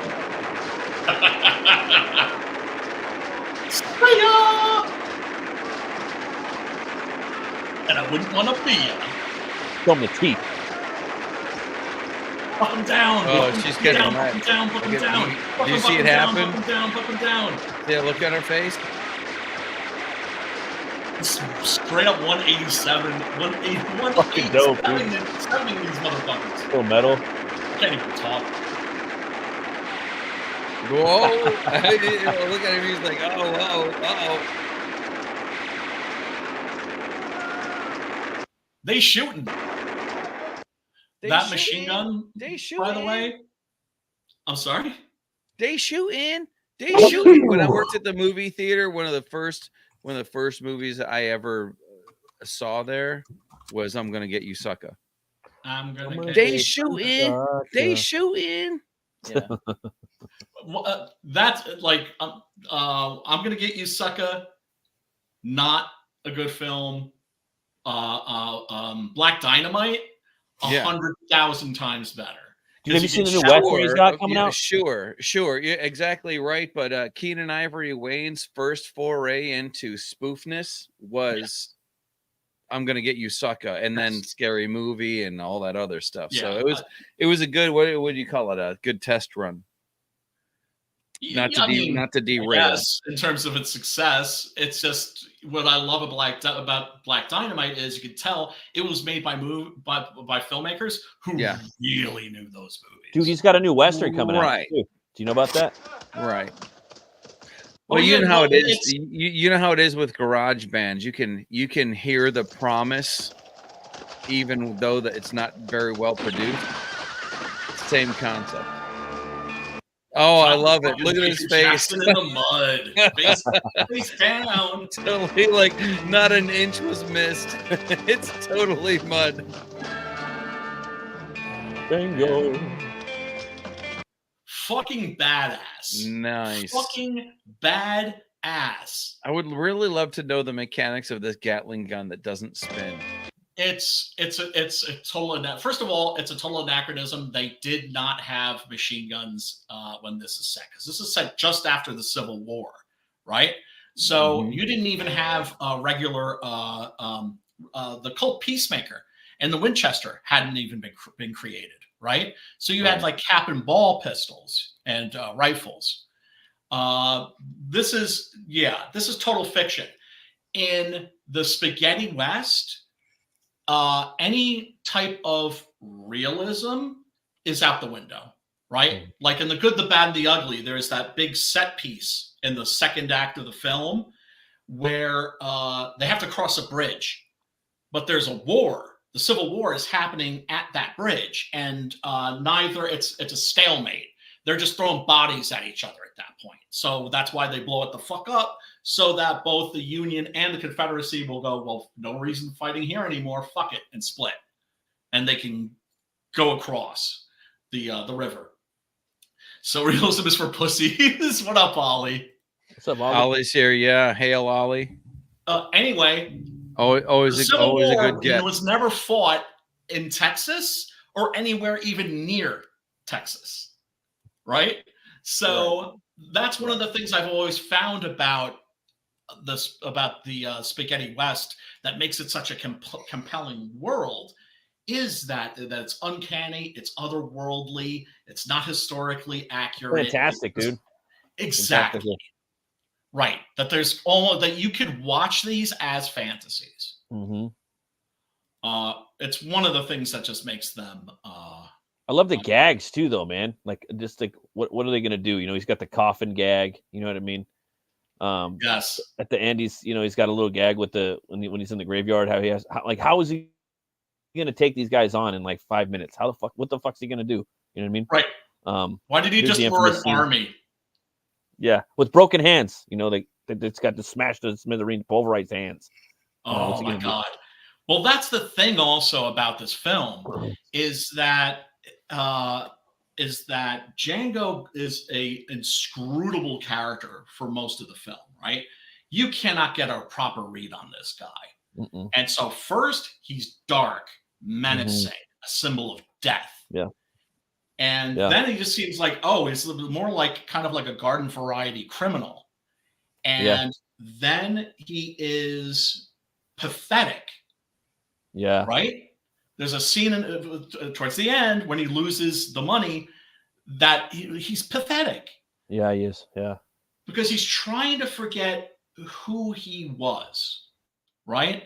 And he thinks that if he gets the money, if he gets the gold, he can just forget who he was. And it doesn't work like that. Right? It's like people who have a hole in their soul and they think they can fill it with things. And nothing can fill that hole except love. As corny as it sounds, it's true. Yeah. But you see fools out there all the time trying to fill that hole with stuff. God is love. Well, yeah. I mean, for me, right. Very much so, and helped heal my heart. Yeah, he takes it a step. He takes the ear slicing a step further. Yeah. Jamming the fucking dude's ear into his fucking mouth. Brutal. Nasty. Now, do you understand why this movie was banned for 25 years in England? Yeah, kind of, a little bit, maybe, sort of, kind of. Yeah, sure. What's up, Ollie? I just got here. What's up? Realism is for pussies, Brian. Yeah. I love Ollie. Ollie's great. He said hi to me, but then he's told you a thing or two. Right. Yeah. No, he can give me shit. So, that's I mean, hey, this is your stream. Respect. Yeah. No, on 656 are streaming. I always give them shit. I know, man. Like the 656 are some of the most realist cats on the internet. Yeah, they are. Yeah, they are. Also, also some of the most talented too. Jesus. Oh Christ. yeah, for sure. Yeah. Oh, and I should mention there is a second chance campaign for Dead Stop. Yeah. Terror. Do I need that? Yes, no, because I got the first one. You don't know. It was totally weird. I think I was on a string with either you, and they showed up, or with them, and I was like, "Oh my god, that's right! Something showed up in the mail today." I had no idea what it was. Opened it up and like, "Oh my god, it's your book!" It was like it was one of those moments, like when you get exactly what you wanted to get from the drive-through, and they didn't short you on the fries. Right. Yeah, it was one of those. When they're checking, like, no, they always over deliver, man. Always over deliver. Always over deliver. Always over deliver. That's because 656 are playing the long game, right? That's what you do when you're trying to really build a strong foundation for your for your following. Yeah, they never feel too oppressed. So I would say like they're thinking long term. When you say things like they're playing the long game, yeah, like they're not here to make a book and crowdfund and bounce. Oh yeah. Well, yeah. It's a chess reference. That's it. I give up. They're fucking. Oh no, I know what you mean. The border between the southern 12 moves ahead, right? Yep. States and turbulent Mexico. This is the American trailer. A man with a sad, turbulent Mexico. A man with a sad. Django, You never love again. Yeah, Ollie says. You see the big picture. Yep. There it is. Life regretting. I'm gonna piss off a lot of Elvis fans by wondering. It sounds like was Elvis. that man? Yeah, that's an Elvis. What was his secret? And I forget the name of this singer, but he did the songs for a lot of the Spaghettis. This is when the Italians were still trying to convince Italians that these were American movies. It's not important. And if I bothered you, will you accept my apology? He was pitiless in revenge, quick to decide and a master of every weapon. A man everybody would like to have seen dead. Not everybody. Are we dealing with a Mary Sue here? Because he seems like he can kill everyone with just willpower. Yeah, you haven't seen the end. Django. His name is Django. He's got that Kip I love this part. shadow. In fact, I was hoping we'd show that part. The title of a film Look at you'll the eyes. never forget. you know what? I can't believe I'm going to say this, but I think it's not just the 5 o'clock shadow, but his entire face. He's got a Kip Winger thing happening. Chip, well, go fuck yourself. I'm saying it's not just the 5 o'clock shadow, but if he squints in just the right, really, bruh, if really, he son? squints in just the right way, I can tell there's a Kip Wingerness about him. Easy come, easy go. Easy go. And you got Who the your fuck is tongue Kip tied. Winger? Down incognito. Winger was a better loser, like a metal stud. Yeah, I know who he Yeah. was. I'm just saying, who the fuck? Yeah. Hey, just because there's like a male model two became like a metal cards, star. like he can't play a bass Or don't guitar. wanna 2 count. cartoon characters are gonna make you Django. decide whether you like it An or not. audacious man of action. That's, dude, you know that was to me one of the funniest stories ever. Was Kip Winger's people reached out to Mike Judge and said, hey, could you like maybe not have the dorky character wearing the Winger shirt, and could you maybe like back off a little bit? And he was like, no. Well, yeah, I mean, you like one creative endeavor cannot like get into another creative endeavor. And Capable of a tender it hope. would be the same thing as what was that stand-up comedian? He was on. Nobody expected I don't that know to what be show so he was on, but influential all in of terms his of actually making and breaking careers for bands. Gwar never would have sailed to the heights that they did if it hadn't been for Beavis and Butthead, right? Yeah, in the game. And that's why they Yeah, it stopped depends showing on what music you like. videos, was because it got all political, right? Which is to say, you had all these people saying like, hey, if we slap down some bread, can you be like, hey, We gotta get to the Quark. This band rules, you know. So Yeah, what you're talking about, like leaning into it, like Nickelback should have leaned into whatever that stand-up comedian was saying about that song that constantly got played. I don't know, man. They My lean pretty kids- hard, man. They're pretty My big. kids, super my metal, bro. kids' marching Referral, band had which could only last a T-shirts day, made up that said but a "Still day better which was than worth Nickelback." No snap. I'm telling you. Ali says Louis Bacalov. Yes, there were two guys. If you couldn't get Ennio Morricone to score your movie, you either got Louis Bacalov or Bruno Nicolai. And Rocky Roberts. Yes, you are correct, sir. I don't think Ali shouldn't be in the chat. Ali should be the fifth. I guy. can never get those fucking dudes on here. What's the I've been deal, trying to man? get fucking 6x6 on here forever. It's not like there's no link available. all I know. eternity. Get your pretty Mexican puss on Seriously, here. dude, you're always Glad welcome I here. made You you know feel that. like a real woman. Very glad. I mean You're not seeing the Kip Winger. I'm seeing It's a the little tender bit. I'm side. seeing a little bit of Kip there. A little bit of I'm sorry. That's too I'm only funny. saying it because I know if That's I fucking crazy. That shit cracked me up. now, Winger. now that I've said it, you can't understand. This is one of those names you don't expect to hear when you're talking about Franco Nero and God. Django and Spaghetti I've just- Westerns. And a I've great changed it supporting for you cast. forever. I'm sorry.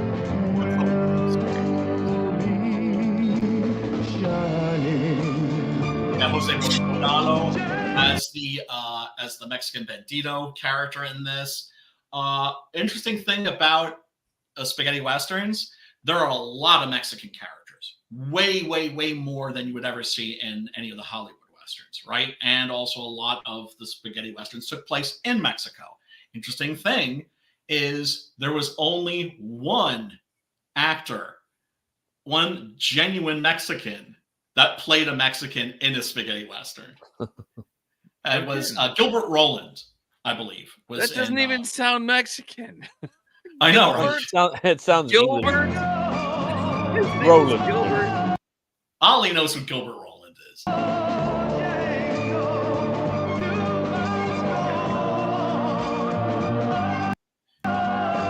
Like shortly on the screen. Yeah, brutal. The fight's badass. Fight there. Just Little bar everything fight. in this movie is like cranked up in terms of its savagery. Yeah, I love this movie, man. Two fucking horns way up, man. Yeah. What was your general opinion of Django? Matt? Yeah, man. Like I didn't know what to expect. I mean, I had seen. I had known of it, by proxy of Django Unchained. I peeped your the spaghetti western jamboree when you did it. I think you were doing it. Some tidbits on that show, which is fucking awesome. Night. And I was just like, damn, I want to check this out, And I had known that there were multiple Django movies, out there and knockoff ones, but they all look fun to watch. I'd love to watch all of them, especially the older ones. And well, that's the thing. I could tell you, and actually, you know what?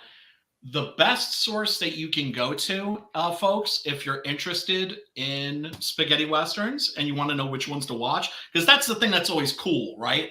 Is if you're interested in a particular genre or director or whatever, you can go and find the people that have seen all of those movies, and they can tell you which ones are worth watching, right? Because I know certain shit like the back of my hand, but I don't know a ton of other shit. Right? But there's always somebody out there who does. And the place that you want to go to is the Spaghetti Western Database. They have a top 20 and an alternate top 20. And all of those movies on both of those lists, watch any of those and you can't go wrong. They're both fantastic. I loved all the gothic like undertones of this movie. There's just like a lot of them. Again, like I talked about in the beginning, like just how we watched how he just coming up with the coffin, and it's been used too, like in the game Red Dead Revolver. There was a character like an Undertaker, he had a coffin on his back, and just seeing like the different inspirations that different movies took from this. There's a lot. There's a lot of really good framing, like at the very end of the movie, like when he's exiting the screen. There's a little bit of a walk when he's exiting the movie, just like in the beginning in the intro when he's entering. We're entering Django's world, which is we don't really know. And again, his character is always arcing throughout this movie, and from my understanding, it's going to arc more in the next one. He's changing in appearance. Like when he goes on missions, you can almost have different action figures of him throughout the movie. In the movie, he's this dark fucking Batman like character. You know what I mean? He's like this angel of death. He's the Grim Reaper. He's fucking the death of a horseman. Pale horse, and then his horse is gone. He just got the horse's saddle. Did he trade the horse for the fucking Gatling gun? Like, there's all these different things going on, and that was my big question in the beginning: is he's got a saddle? Yeah. For what? You know what I mean? Well, his horse obviously died. And he didn't leave the saddle. He carried the saddle with him. Well, yeah, that's what I mean. Like died or sold, but there's got to be something beyond that. It's a what the fuck opening. It's a what the fuck opening, right? Where exactly. You're asking questions immediately. What happened to this guy's horse? Why is he dragging a fucking coffin behind him? Who is in that coffin? Yeah. And it turns out it's not a who, but a what. And I didn't expect this, it was verging on Mary Sue territory. And I love the direction that it didn't go that way, much like Dave was speaking of earlier. And they fucking smashed the fuck out of his hands. They get all swole up, and I'm like, he has to win the day. How's he gonna fucking do this shit? And I didn't even know how to. I'm looking at the clock. 5 minutes left. What the fuck's he gonna do? I know. What I mean? And I was on the edge of my seat. It's like there's no way he's getting out of this. No fucking that's way. One of the things I love that's that shot also too, right there. Really great. Yeah, YouTube struck us. Okay, they can go fuck themselves. All right. Knew it was gonna happen. I like the struggle too. I like the struggle. You see, that's the other thing too about the spaghetti westerns and Italian movies in general. The hero can die, right? In the American movies, not so much. In the Italian movies, the hero bites it often. So that way you feel a real sense of peril. Every time he looks up, man, I love that shot, dude. And it's the same shot when he's exiting, Love that shot too. That's his wife's gravestone cross. Yeah. Great framing. I was just thinking, I wonder if that's his wife's gravestone. Like, nah, it's not. I was thinking that the whole time. Yeah.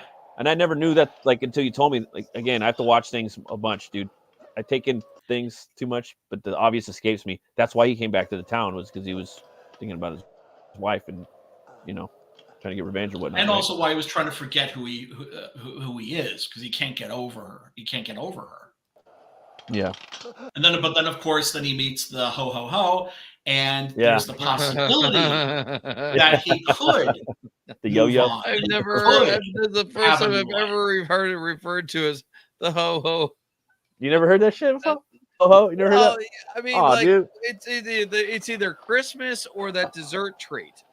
Oh no, you never heard of ho ho ho? No, we used to do that in school. Like ho ho ho is Christmas. A ho ho is that hostess dessert treat, and then there's a ho.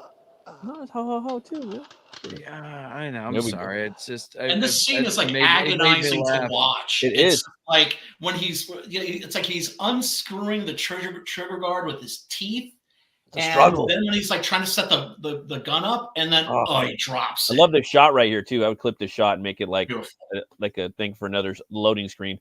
I was gonna say, dude, that is nice. And what he does with the gun, it's so fucking obvious, but I didn't even think about it. I'm like, what the fuck's he doing? I mean, you know what I mean? But it action. It works. They have to introduce fallibility for there to be stakes. Yeah. Like he's only human, but he is surpassing his fallibilities. Well, it's Corbucci is somebody, and you see this in his films over and over and over again. He's very interested in exploring the idea of the hero. Well, right, and then damn, dude, they put it up and then they took it back down again. Yeah, yeah. Are you going to Rumble as well or no? No. Eventually, I am. Yeah. Look, Rumble's reach is under Google's fucking thumb too. Yeah. YouTube is just might as well just YouTube it. But yeah, it's going to be whack-a-mole, is what it's going to be. Yeah. I mean, it's what it. I agree with Brian. It's just might as well just fucking just stay on YouTube. Everyone's going to whack-a-mole anyway. Fuck. But this here, he's being underestimated, even though they think he. Yes. I love that. Django, I think you should make a last request. Yeah. I love that dynamic. That's a great shot right there. Dude, and he did a good job. They had me believing like you're fucked, you know, and then Yes. you know he's gonna win, but it's like, but I don't know. I really don't know. It's Like, an the whole time Italian movie too. But still, I still don't know that. I still don't know He's that. 'Cause totally I fucked that I don't know, and I can't. I didn't know the rules. I didn't know the rules of that. Right. And the thing about this ending is that I've watched both the Italian version of this and the English version of this. Both of them are dubbed, right? Mm-hmm. But the dialogue here is different. I'll explain. Start praying if you like. I don't mind. It's a smart thing to do when you know that death is coming for you. How come you haven't got your burial suit with you? Yeah, so Major Jackson. YouTube again. Begin your praying. So Major Jackson is fucking with Django. He's just like the dude's hands have been crushed. Yeah. What's he gonna fucking do? Right. And now when he's busting shots here, what in the Italian version, he's saying in the name of the Father the Son, the Holy Ghost. And then Django goes, and the Holy Ghost. Here, check it out. Yeah, that would have been better. That would have been more gothic. Yep. Well, that's the thing. His hands are crushed in these movies. It's always very strong. The metaphor. His hands are crushed / nailed to he's hiding behind a cross. Always Catholic imagery in these films, even when they're directed by atheists. Yeah, and he's trying to like be reborn again as a new person. There is that Christ. Yeah, where that Christ, comparison, you know. Yeah, I mean the ultimate hero, right? And it was that they all thought, you don't have fingers, you can't pull a trigger.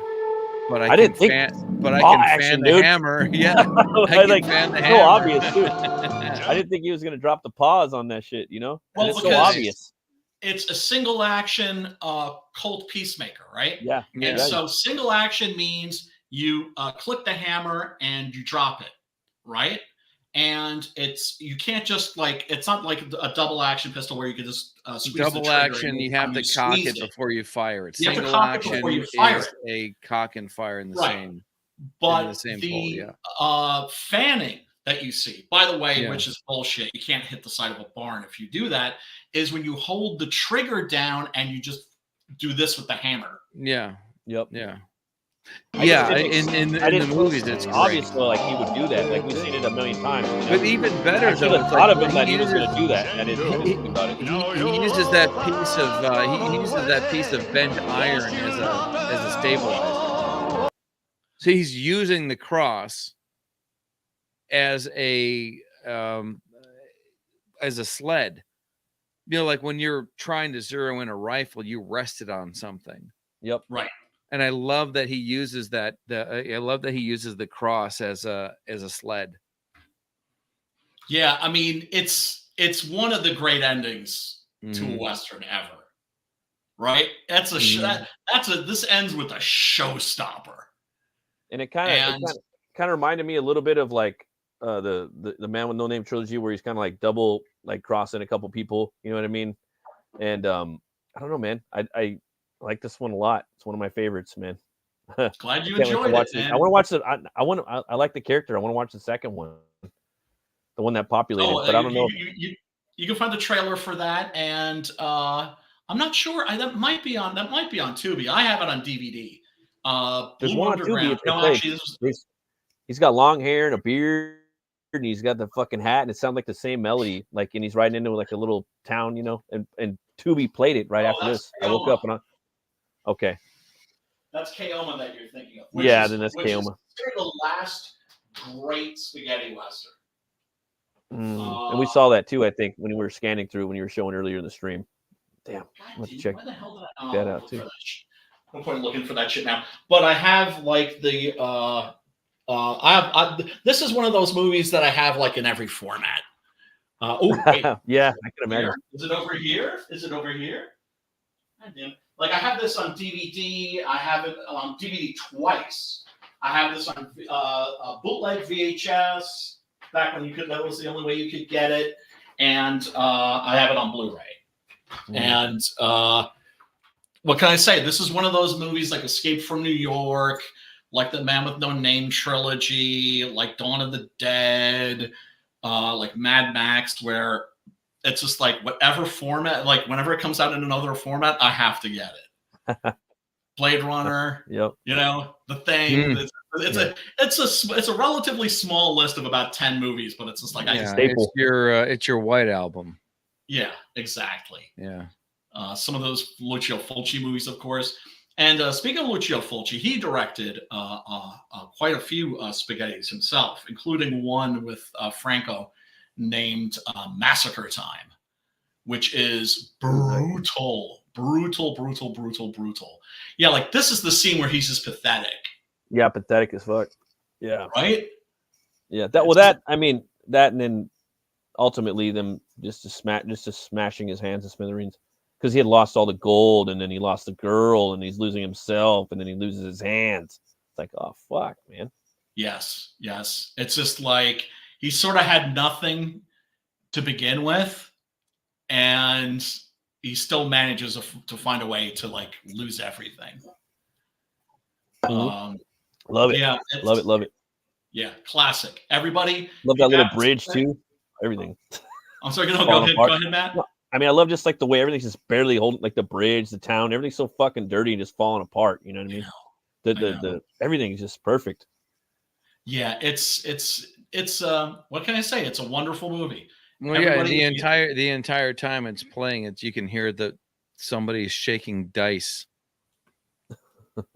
There's just all of that stuff is left up to chance whether this world's even going to hold together. Like you're saying, yeah, it's rickety. Very rickety. It's like dystopian futures apocalyptic that are exact. Yeah, there you go. Yeah, that's the thing about the Spaghetti West. If I had one word to describe the Spaghetti West, apocalyptic. Yeah, we're somewhere in between what culture used to be, civilization. We're in the Wild West.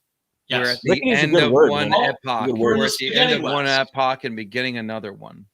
Well, yeah, we're in the Spaghetti West because, like I said, this Old West has nothing to do with the real Old West. There are some that are, based on events in history, like the Mexican Revolution, that sort of a thing. But by and large, they're like this. Historical accuracy out the window. Hey guys, I got to get going. I got a Devil Fly coming on right now. Yeah, I do Thanks too. for having me on the launch of your, of the show, man. I can't wait to do it again in another week, and I can't wait for fucking Horror Movie Club next week. Thanks for having me on, Brian. This is effective even for somebody that didn't watch the movie. I appreciate the invite. You got it, man. Yeah. And Matt, tell these fools where they can find you and also where you're going to be in a few minutes. I'm going to be on my channel, Metal Movies and Brewskis, and we're doing the show Open the Gates. We're going to be having on Rex Christian. He's talking about his book Devil Flyer. It's a magazine, actually, and awesome. It's going to be looks like a fun book. And if you guys want, you can find me on Twitter. It's at Ruin Cutter Comic. You could get all my information there about my comics, whatnot. You need a commission or whatnot. I'm doing those sometimes. And thanks again, man. Thanks, Brian. Thanks for having me on. Pops, Dave, it's cool hanging out with you guys. Had a blast. Thank you. Much love, Matt. Much love. Yeah. See you guys. Peace. Take it easy. Have a good show. Fucking bastard. He's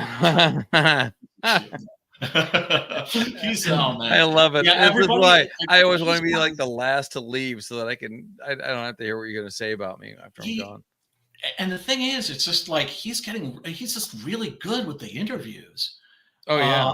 I think it's because he's just a dude. He's just authentic. And well, I mean, but he's got that nice triangle of what's your favorite metal?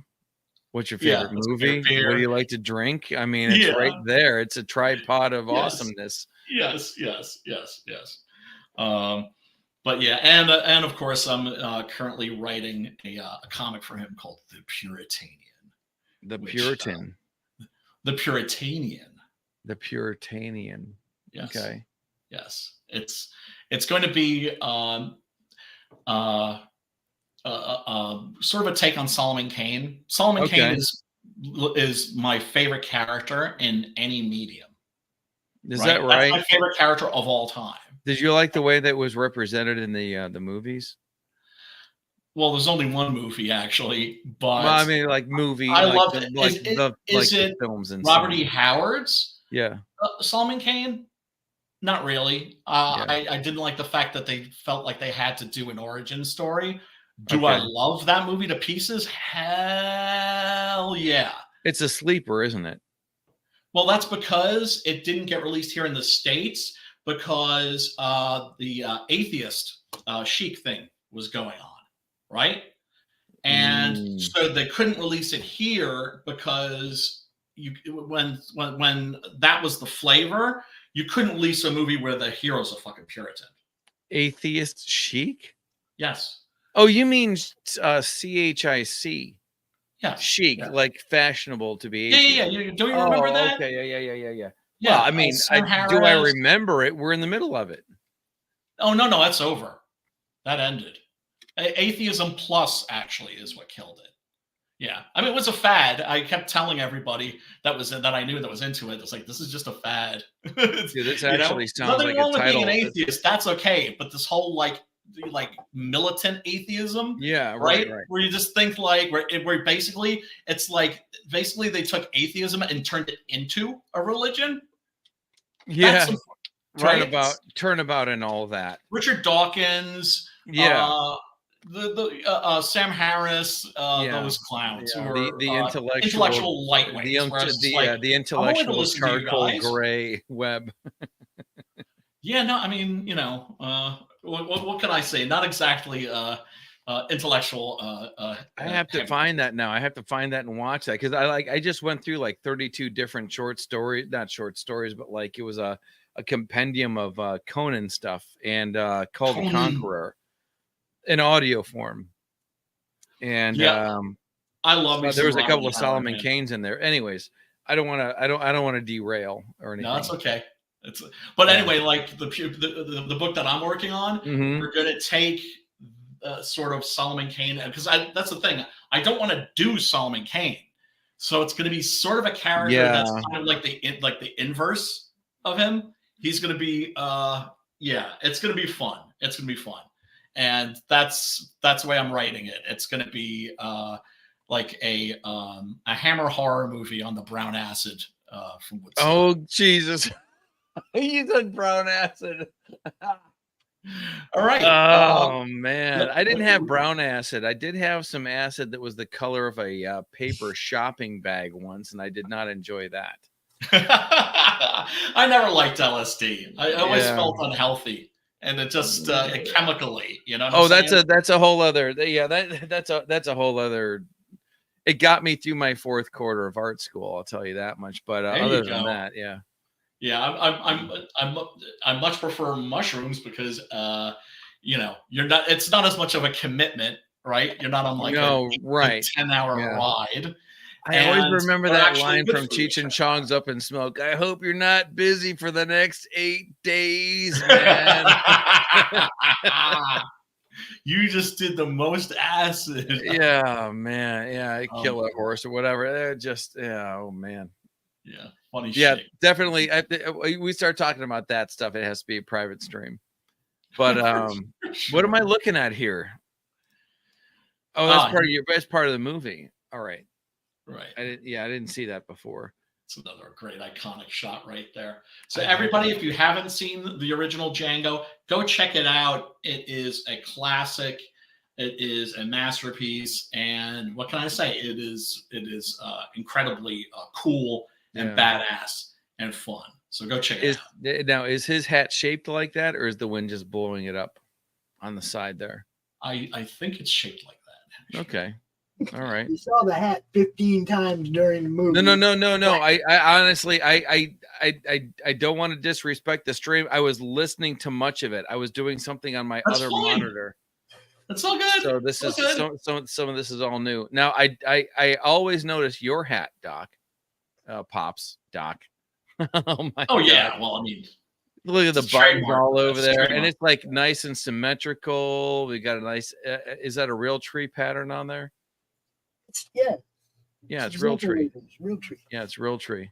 Yeah, it's of like course. it's like a real thing. It's like a fishing hat with lures to catch indie comics people. It's for hunting, not fishing. Hunting. You're hunting indie comics buyers. You're hunting the market. There it is. There it is. Whatever's prey, baby. Yeah, boy. Now, Dave, tell these people where they can find you.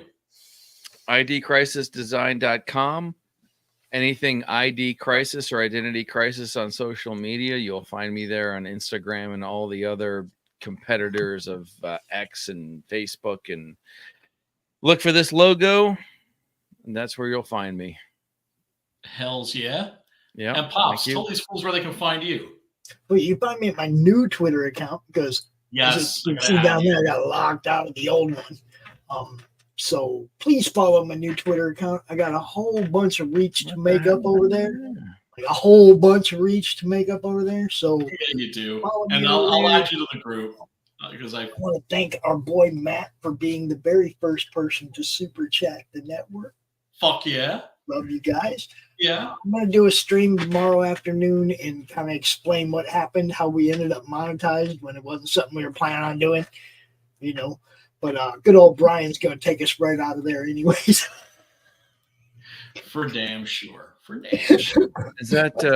Take it down 3 times tonight. Right on, Brian. It's a great start, buddy. Great start. Yeah, man. Hey, you know, it's only going to get worse. It's only going to I can tell you exactly why it happened tonight. I can tell you why it happened because you left it up. You just left it, even when you were pausing it, it's like you left it up for like 10 minutes and it was just still looking at the same copyrighted image. You see what I'm saying? Right. So that's not copyrighted. It won't come back until the copyright image goes off the screen. You see what I'm saying? As long as you had that up, it was blacked out. It was like, what can you do? Right. Well, fuck it. You know, I'm thinking about the live, but I'm also thinking about the replay. Because people on Twitter got to see it all. People on Twitter saw it all. People on Facebook saw it all. It's just YouTube being a dog. As you like to say, YouTube being a dog. Yeah, man. It's hilarious. It's hilarious the amount of hoops and stuff that everybody has to jump through and are willing to jump through. And YouTube sees it happen. They can see the culture moving in the direction of a X and the direction of Rumble, and they still won't do anything about it. It's like it's about control. They're a high school prom queen. They just tell me I'm the prettiest. ROKU's the goal. This was just oh shit, we're monetized. Yeah. Well, no, you're absolutely right. I mean, ROKU is as far as like mass appeal, ROKU's got a ton of influence. Yeah, dude. They make it easy. Come on board. It's all takers. They're the southern border right now. They're the platform everybody should be aspiring to be to. Like it used to be YouTube. And it's like I'm telling you what, man. I mean, it's honest to God, ROKU is fast, it's inexpensive. When we finally get tired of the Apple TV, I'm saying it right now. When we get tired of the Apple TV upstairs, I'm getting another ROKU. Because there's nothing on Apple TV that I really want to see. I love my Mac, I love my iPhone, great. iPhone, great. I'm putting a ROKU up there. I can watch this show right here on ROKU on my TV. Word. Because YouTube is one of the apps that you can watch on ROKU. Right. All of it. It's like it's all there, guys. It's all there. Why not we be there too? For shizzle. And everybody, I also want to remind you once again to check out the Octopus Cowboy. Yeah. I know. I need to have that. I still have that on a tab up here. It's time for me to spend some money. 6x6. Wait, up here. Farther. There it is. Yeah, Homeboy is legit. I read the first issue and really genuinely thoroughly enjoyed it. It's just very well made, and it's just not getting the attention. Yeah. Every now and then there are these books, sleepers, if you want to call basically what it is. Yeah, they need help with they need marketing help. Yeah. Robert was one of those books. Yeah, I have Robert. Fantastic. Right? I read that. I thought it was pretty good. Awesome. And but yeah, it's like it just did not get the attention that it deserved. So everybody, and once again, holy shit, he can draw the shit out of a girl. I'm telling you what. No, look, I need help with this though. Like if I'm gonna back it, yes. I don't want to do a PDF. I want a physical copy. Yes. There's True Grit, book 1 main cover, and the Shootist, and then there's variant cover 310 to Yuma. And then there's the stage code. Then there's the retail pack. So right, which is the what am I looking at? Is the High Noon? Is that the everything? Where I just like if I want every story, I'm spending that money. Let's see. Yes, I'm sorry. Everything new. Well, everything from beginning to end. Okay. So yeah, he's got it's okay. This is Octopus Cowboy book 2. Yes, but you can get book 1 too. If it's in the High Noon package.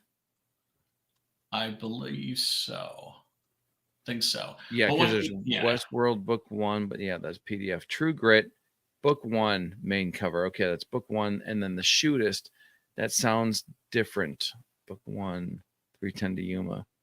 So the what he has listed on this campaign to me is a little confusing. But a little, but yeah. worth sorting out. Like I said, he doesn't understand how to market. Right.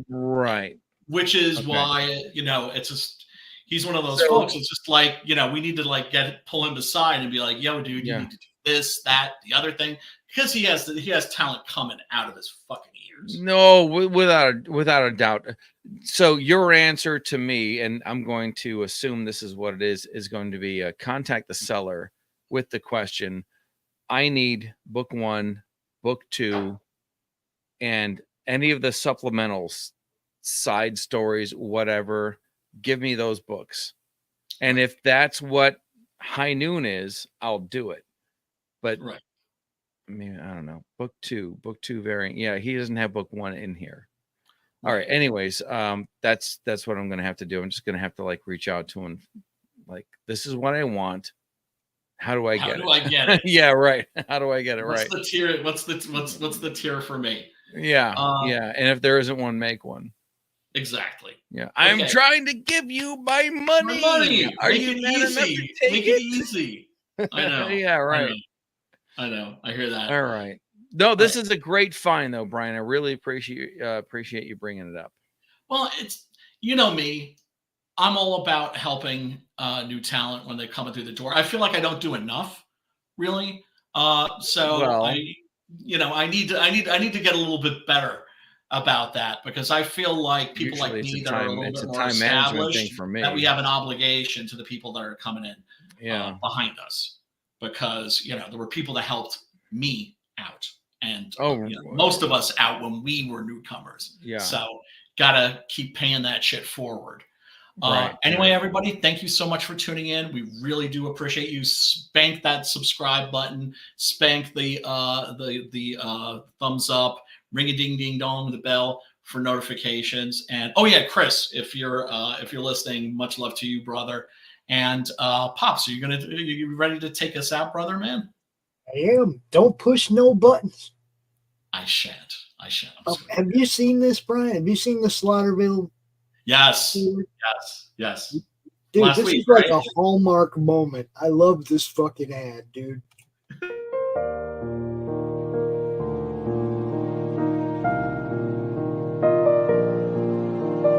In a small town, unlike any other, Lisa and her husband Ray were away from home for a long time. The stress of the world brought them back to their homestead to recharge.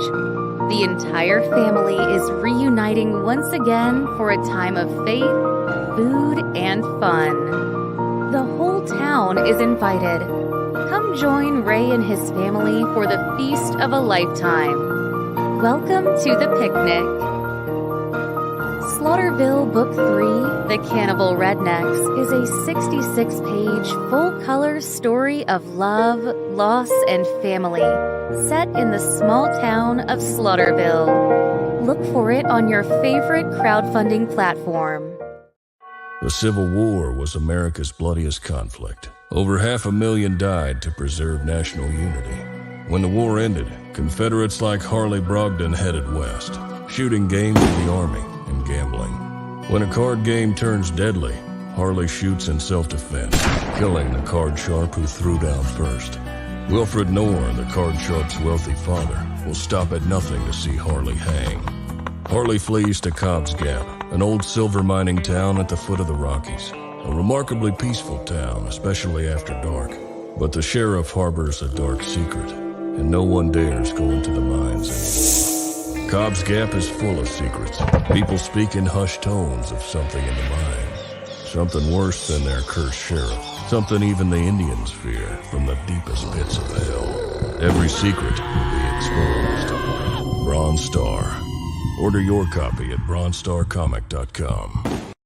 Hey, yo, y'all know me, Pops Van Zandt from the Madness Comic Network. The Madness Comic Network coming to Roku. You can check out our preview channel right there, right now. Look, we're bringing all of our content to Roku. I'm excited. You should be too. A shout out to Hart Fisher at the American Horrors Channel, baby. Woo! You know what's up. The world has got you down. The smile on your brow.